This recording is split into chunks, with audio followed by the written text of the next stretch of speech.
पैसा छैन सिट मोल किन्ने।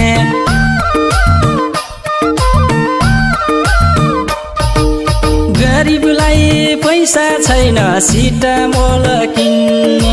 नेताहरू ज्वरो आउँदा विदेशतिर हिँड्ने। एउटा राम्रो अस्पताल बनाएका रहेनछौ, पुरै गर्ने रहेछौ, काम गर्ने हैनछौ।